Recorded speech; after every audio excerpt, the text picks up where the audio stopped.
What's up, YouTube? This is Raymond, and I'm back with another banging video. I'm still alive. I haven't died. I'm still in the car business. I'm still alive. I'm still working. It has been a very busy time for Dilmar Auto Sales. We have been selling cars after cars after cars after cars. I've been at the auction buying car after car after car. I've been at the auction scratching my head every single day because these prices are just completely out of this world. As you guys all know, I'm not going to preach that. I'm not going to speak it. I'm not going to give power to it. We know it exists, but your job is to not settle for that and to not overpay. And that's just what it is. Like, if you need to take a break, if you need to lower your expectations when it comes to how many cars you can buy weekly or monthly or however you buy, then you need to do that. But I don't agree in paying for more than you should pay for a car. I have not done it so far. I think I've only done it one time so far. Like, where I overpaid, like, to a point where it was just like, I lost. Well, I haven't lost yet. It's still on the lot. It hasn't sold. I haven't lost. I may lose $100 because at this point I'm just trying to get out of it. I think that you got to know when to hold and when to fold, and you got to know when to, you got to know when to do that. And one of those times to do that is when you have stale inventory that's just not moving, and you know you're in it for more than you should be. So, worst case scenario, do you sell it for what you got in it? That's a possibility. Do you, continue to drop the margins down to where your profit is like zero, and you just, or your profit is, half of what you expect to get? Those options are up to you. At the end of the day, I have never been in a situation where I could not make my money back. I have not been in that situation. So I've taken a zero profit, but I haven't taken a loss. Well, I have taken one loss, which was on the F-250. The F-250 was a significant loss. It just was a part of the business, man. I made some decisions that I thought I would be able to live with. I wasn't able to live with them. I got to a point where I decided to fold, and I took a little bit of a hit on that particular truck. Actually, it was a big hit. It was like a $5,000 hit. So it was a pretty big hit. But again, it'll be a good write-off. And it was a learning experience for me. I don't think you're ever too old or too seasoned to learn. You should always be open to learn. So right now I'm at the auction, but I don't want to make this an auction video. This is kind of a checking in video.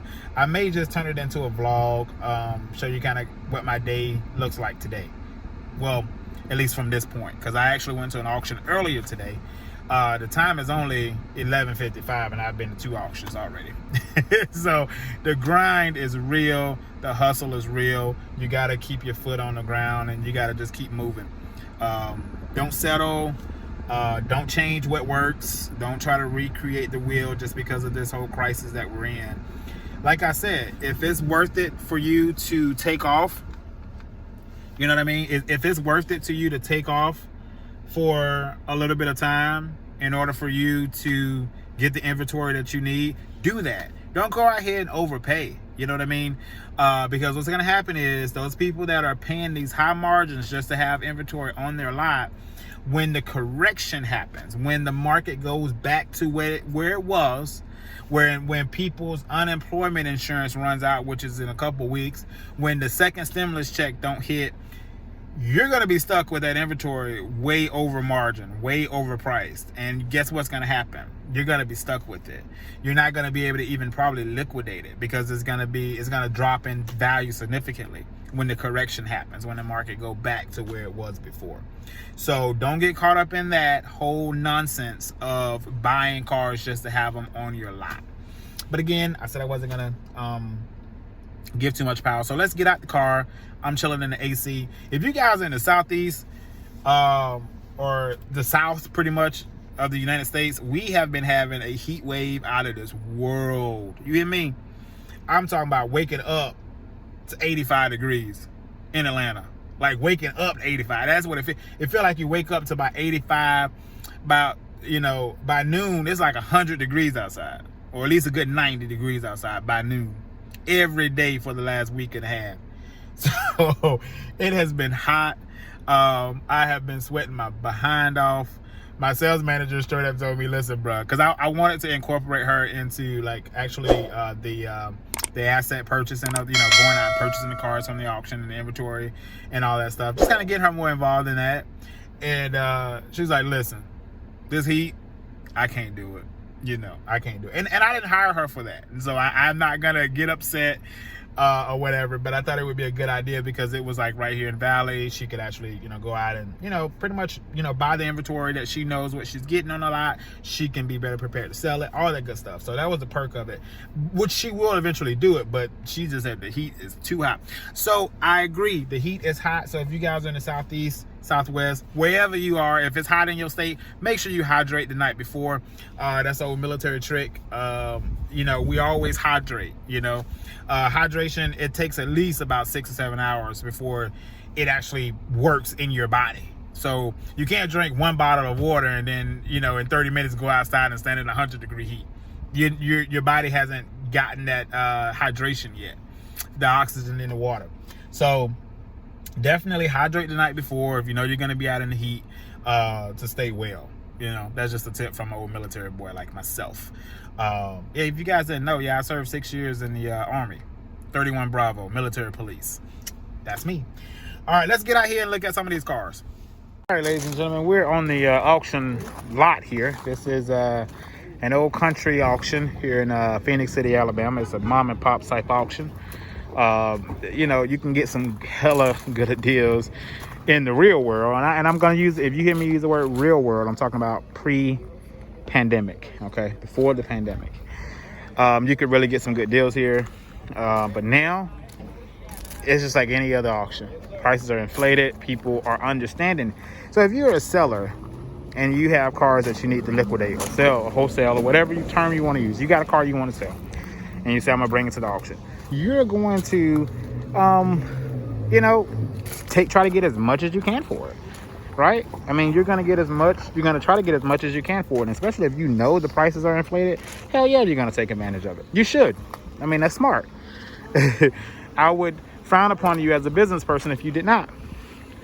So this is what's out here today, guys. So far, I mean, there's more. I'm just starting at a very bad spot, I guess, to show you. To start, I'm gonna show you what I'm looking at. Here in Alabama, if you guys don't know, most auctions in Alabama allow you to drive the cars on the road, which is a very good perk. Also, South Georgia Auto Auction in Albany, Georgia allows you to do that as well.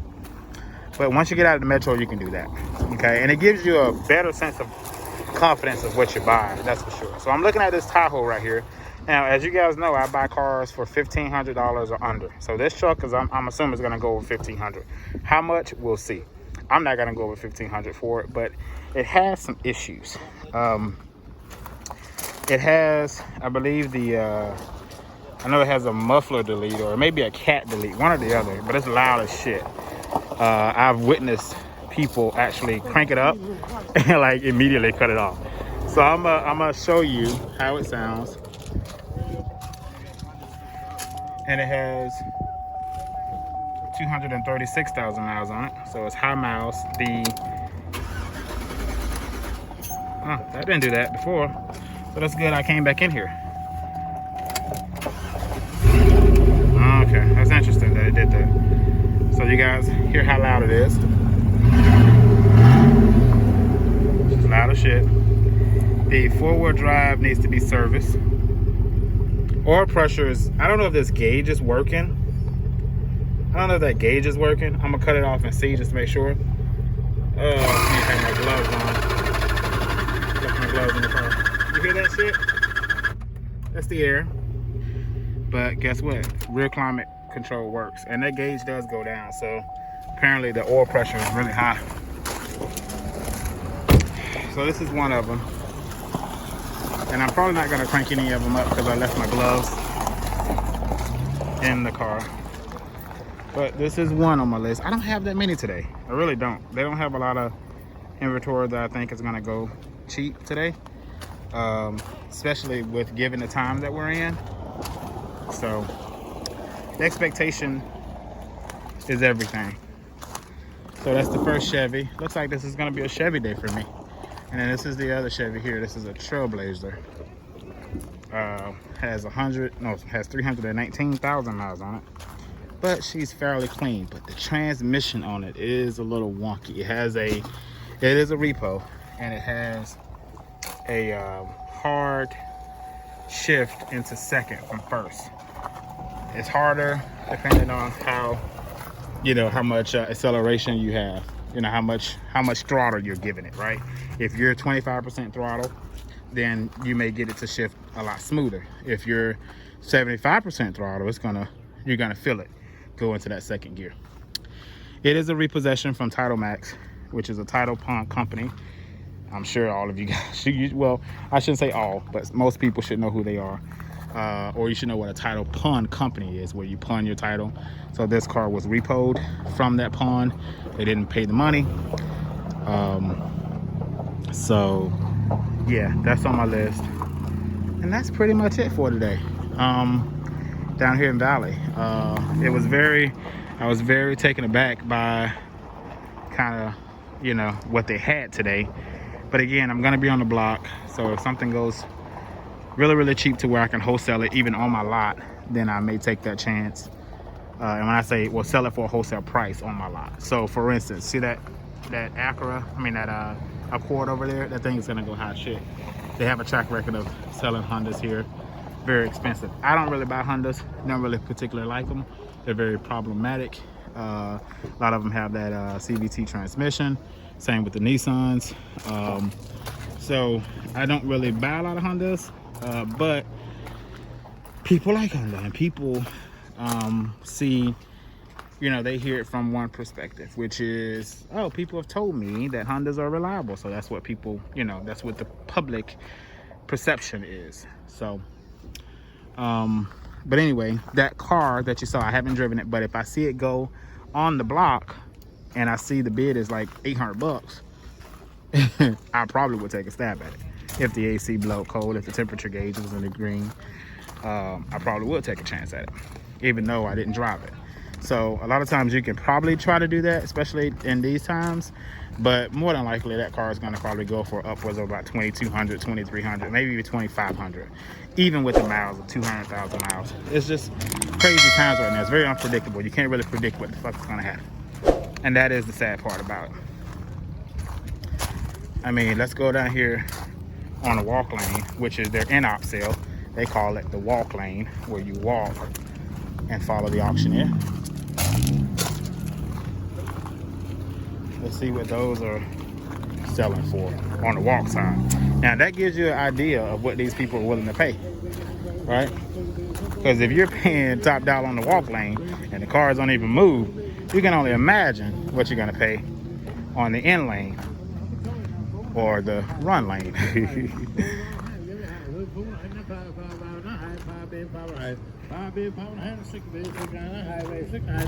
I don't know which car they're on right now.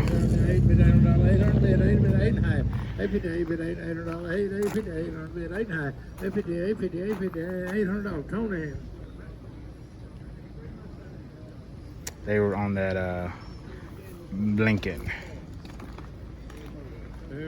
Now they're on the Mustang, probably a late model Mustang, no more than 2004.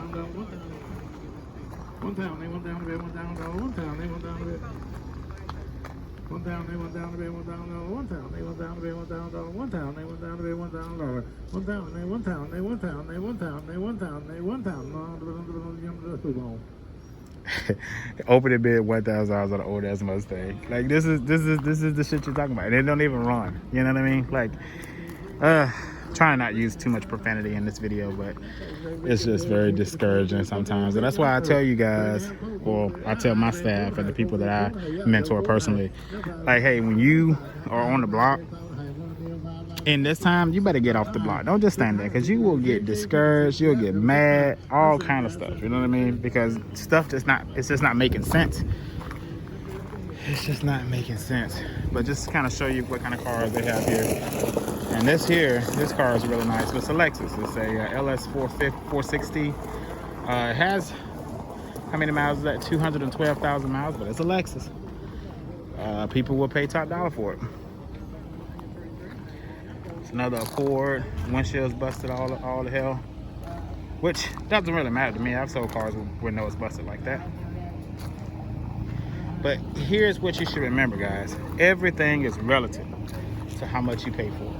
Everything makes sense, just depending on how much you pay for it.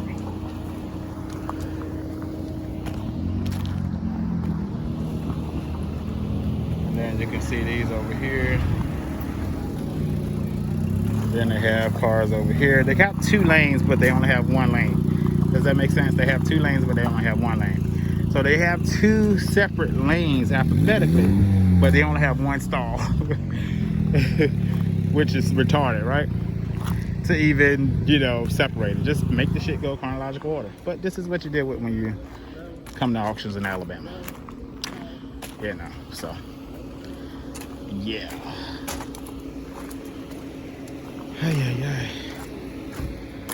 So you saw all of those. I'm gonna show you the first row up here. So basically it goes from B lane,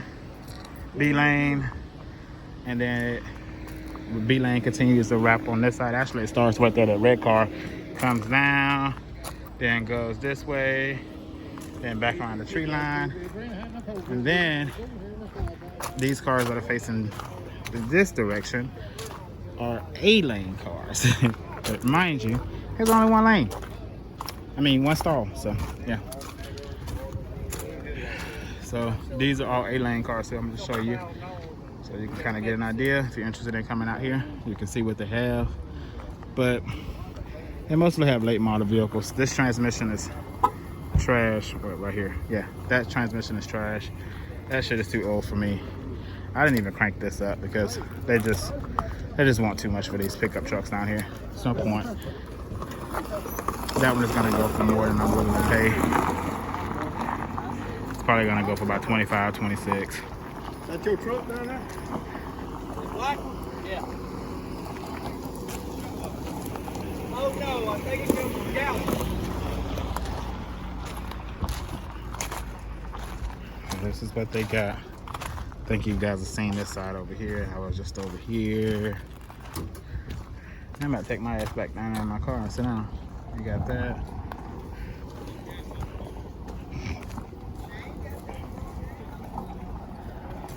And you guys saw these over here. That's on the back side of this. This is where I started. So that's what they have today.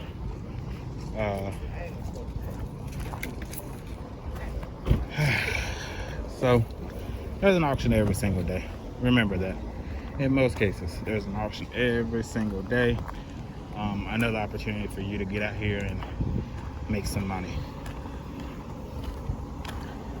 Oh, it's hot. And it's 12:15. They normally start their walk lane at 12. So after they finish with their walks, then they will go to their in lane. And then this is my new little ride here, guys. I traded my Jeep in.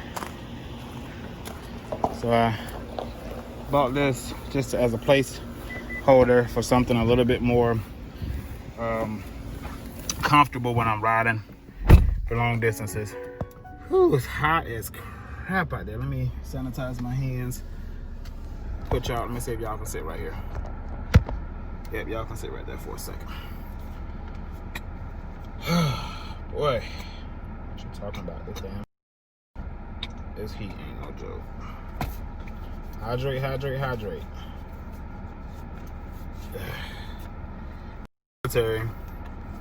Obviously, we walk around with our canteens. You know, anytime you're outside, you got your canteen on you.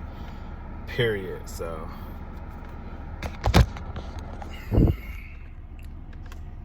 Let's turn this off. So yeah, good folks. That's what we got at the auction today. Those are the only 2 cars I'm watching, so I should get out of here pretty early today. I may stick it out the whole auction. I don't know. Just depends on how I feel based upon what they're doing as far as price and what people are willing to pay. and because that white Tahoe that I showed y'all, it's fairly pretty much at the end of the auction. It's probably they probably have another 15 to 20 cars after that to run, so it's fairly in the back. But yeah, so I'm gonna just kind of do like a little vlog thing. I haven't vlogged in a long time, so I'll see you in the next part of the day. I may edit this part out, but I will check back in with you guys at the start of the auction. I'll catch those 2 vehicles so you can see if I either got them, and if I did get them, what I got them for. If I didn't get it, why I didn't get it. So we'll check back in at that point.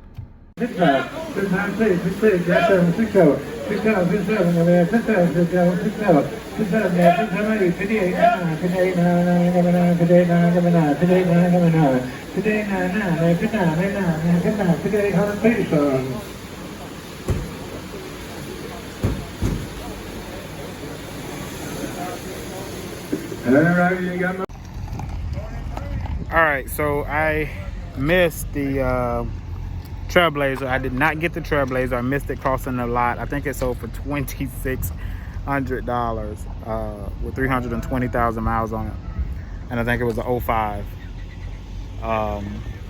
So there you go.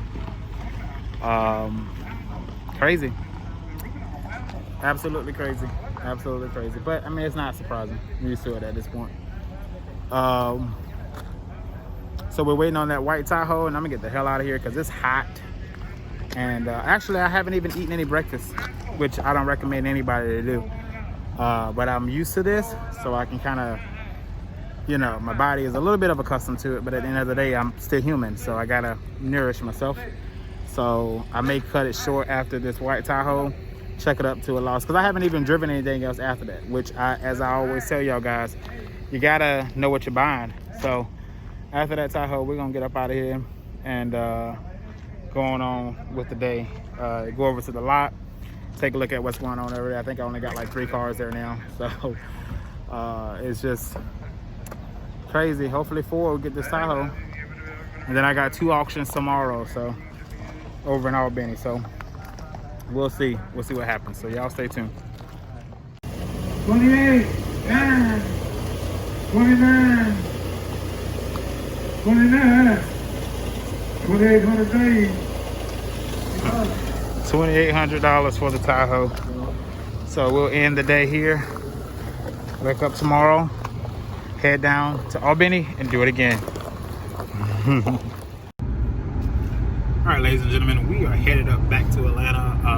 I went into the office, but I was in and out real fast. So yeah, I'll head back up to Atlanta and get on up here. Hopefully we can get to Auto Nation in time to preview for Thursday, so that way I can actually have 3 auctions tomorrow versus 2. So it looks like I'm probably gonna get to Auto Nation like just a little bit before 4, and I think they close at 5, so I got at least an hour of preview time. Auto Nation does not allow you to drive the cars, so hooking it up on the scanner, making sure that there's no transmission codes, making sure there's no engine reduced power codes, and then just kind of getting a good feel for the car, while it's stationary. That's, to me, I hate that. I do. I feel like there's no better way to be certain about a car than to drive it. Right? I mean, that's just like the 100%. I'm more of a 100% type of person. I like to know what I'm getting into. Obviously, I have bought plenty of cars that I didn't know what I was getting into. That's just a part of the business. But when I have a choice, I'm gonna most likely choose to know 100% what I'm getting. But Auto Nation does not give you that 100%. You got about 80%, just depending on how, or depending on you, depending on your skill set, depending on your comfort, what you're used to. I think that when you're going to an auction like that, oh, my fingers are cold, my hands are cold. I gotta get my mount up in here. When you have an auction like that that does not allow you to drive the cars, you have to stick with cars that you know. Stick with cars that you know. Because if you stick with cars you know, then you're not going to be thrown off by a certain sound or by a certain feel, because you know what that car's supposed to do. You know how it's supposed to sound. That's always a good trick to stay pretty consistent when you are in a stationary auction. When you are not in a stationary auction and you can drive the car, then obviously there you go. Drive the car and see if it works. Even that is not a 100%, and depending on where you are and what type of movement you can do. Like for my auctions out in Alabama and Albany and stuff, I put them on the road so I can get it up to 70, 75 miles per hour, and I can really, know that all of the gears work in that moment. But again, you could get it back to the lot, drive it a couple more times, and then the transmission fails. So I mean, there's really, realistically, not ever a 100% that it's going to be okay throughout your whole time of having it, from acquisition to recon to disposition. It may not stay the same quality or stay mechanically sound throughout that whole time. There's not a 100% that's going to do that. But obviously, if you take your time and pick the best cars you can, then you give yourself a higher probability of that. So, yeah, so that's what we're doing. We're cruising up 185, about to pick up 85, and then we're going to pick up 285, and then we're going to pick up 675, and then we're going to be there. So, this is my life, man. This is what I do all of the time. I'm behind the wheel of a car. Pretty soon, though, I'm speaking it into the existence that I will be able to staff a person to do this, to do all of this ripping and running. I'm believing it. But for me, I'm a very control-oriented person. I'm not gonna say I'm controlling. I like to be in control of my business, because nobody is gonna run your business the way you will. Even if you hire somebody, nobody's gonna go to the lengths that you will go for your own business. In most cases, 8 out of 10, 9 out of 10. But there are some people that will go to bat for you. Like, I got a wonderful sales manager, that she will do everything she can do. She'll work late, she'll come in early, but those are people that are few and far in between. More often than not, you're gonna get people that they're gonna do the very bare minimum to keep a job. So, you got to keep that type of stuff in mind when you're staffing positions in your car lot.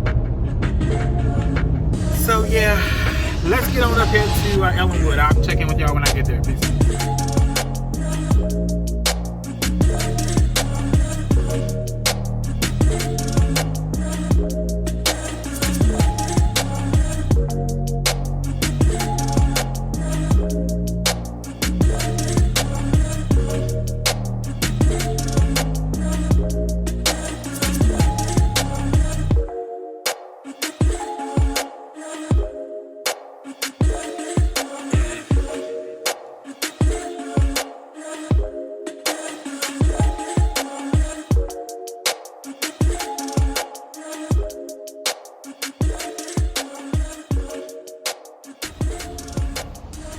Alright, YouTube, so we only got a couple for today. I'm gonna turn the camera around on the cars moving forward. It's hot as shit out here, guys. Make sure y'all hydrate. Alright, so this is the first one on my list today. 2007 Infiniti G35. It's got almost 300,000 miles on it.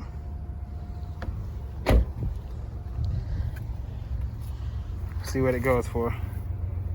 This is the type of stuff that I go after, if you're wondering. But I mean, you shouldn't be wondering, because the only thing you got to do is look at videos on my page,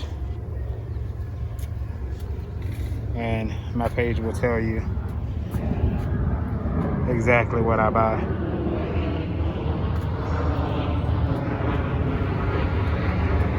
I can't wait to get back in the pilot's chair in the cockpit. Pilot's chair. Can't wait to get back in the cockpit. For all you guys who don't know, I'm a pilot as well. Well, I'm a student pilot as of right now, but coronavirus affected my last couple hours. So I will be back in the air soon, I guess one day. But that just goes to show you, a lot of people that do car business, or, well, I shouldn't say a lot of people. I have a lot of different businesses that I do. The car business is not the only one, which is why my videos were very, very spaced out, because I was focusing on other things. Yeah, nice Audi. Had one of those. Had an A5. I think that's an A5. I had a white one. Then we're looking at this little Mazda up here. I normally don't buy Mazdas, but yeah. So we're looking at this one here. Miles is low, 128. It's probably not going to be a possibility. Probably going to go for way too much, but I just wanted to have it. And it's a third row too, by the way. But it's a small car for people who need space but don't want to. It's a Mazda 5 who don't want to have a big minivan. It's like a compact mini. So we got that one. I think we got one more up here, which is a little Saturn. And that's pretty much it. Everything else, man, is low miles, newer, just not what I, specialize in. You got to know your market.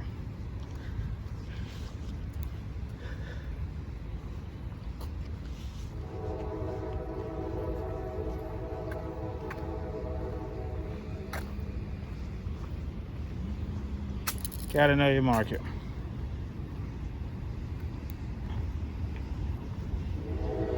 One day soon, I'll be in one of these. Wow, you can tell that was like painted. That door was painted. I don't know if you can see it on the camera, but that back door looks different. Like a different color at the bottom. Different finish. But yeah, for those who know me, know I love Teslas. And I will be getting one day. One day soon. LW300 Saturn. This is the other one on my list, a little wagon. I think it's a 90, what is it? Oh, 2003, 99,000 miles. So we'll see what it goes for. And all of these cars that I just showed you, AC works.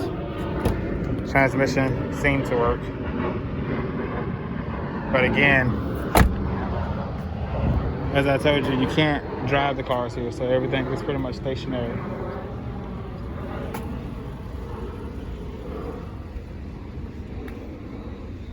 So take with that what you will. Do with that what you will.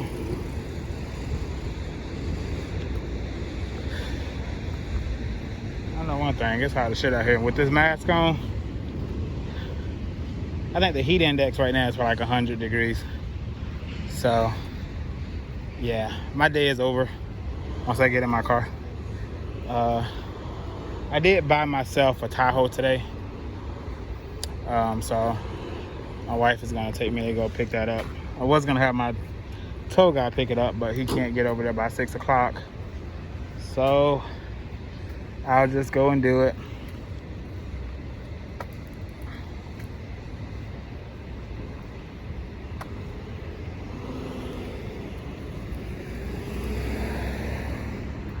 But yeah, I bought myself a Tahoe because my Genesis is going to be going on Turo, so it's going to be a rental.